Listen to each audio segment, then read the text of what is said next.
जिसको हम जानते आ रहे हैं। क्या मूर्ख कौन होता है? जो समय के अनुरूप अपना कार्य नहीं करता है, वो मूर्ख होता है ना। अब मूर्ख व्यक्ति को या गधे को के पीछे हमारी रूढ़िगत परंपरा या प्रयोजन विशेष है, हम इसको जानते आ रहे हैं। फिर उदाहरण लिखें, उदाहरण नंबर 3 लिखें, राजस्थान वीर है,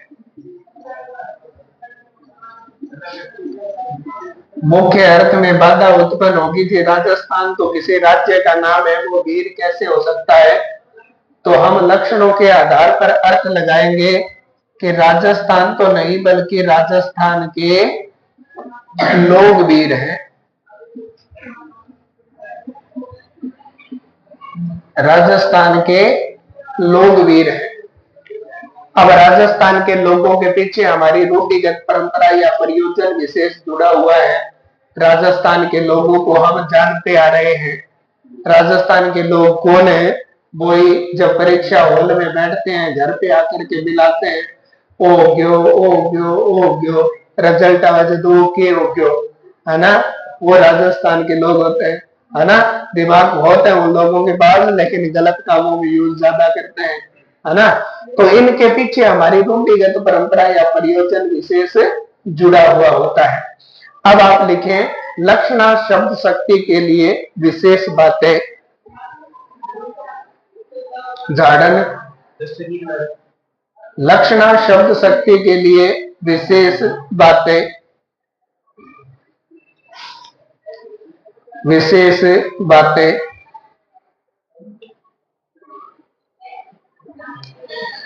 पॉइंट नंबर 1 लिखिए, देखें,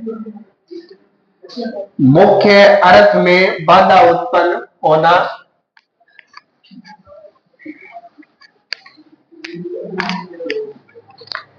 एक नंबर लिखिए, मुख्य अर्थ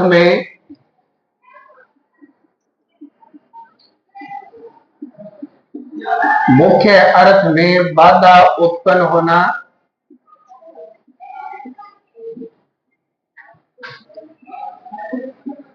अब मुख्य अर्थ में बाधा उत्पन्न होगी तो हम क्या करेंगे बेटा? लक्षणों के आधार पर,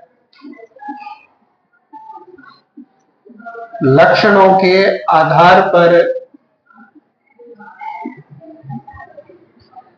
अन्य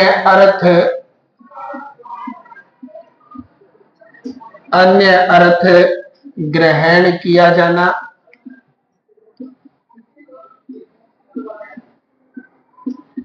अन्य अर्थ ग्रहण किया जाना।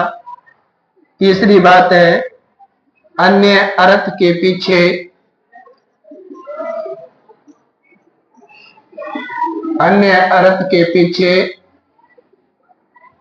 किसी रूढ़िगत परंपरा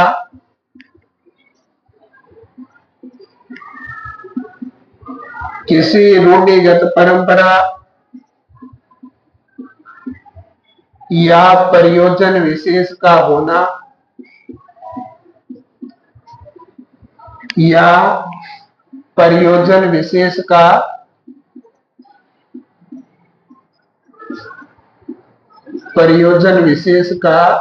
होना। ये 3 बातें जहां घटित होगी वहां सदैव ही लक्षणा समझ शक्ति होगी। कोई भी वाक्य को जैसे ही हम पढ़ते हैं, पढ़ने के तुरंत बाद हमारे सामने समस्या उत्पन्न हो जाती है, तो हम लक्षणों के आधार पर कोई अन्य अर्थ ग्रहण करते हैं। उस अन्य अर्थ के पीछे हमारी रूढ़िगत परंपरा और प्रयोजन विशेष होता है। अब हम बात करेंगे, ये लिख लिया है क्या बेटा आपने? हाँ, ये लिख लें तब बता देना।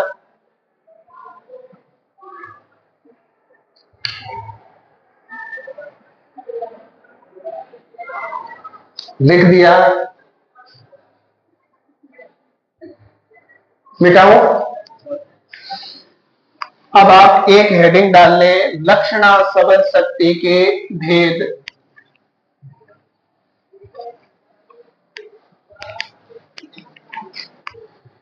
हेडिंग डाल दिया आपने,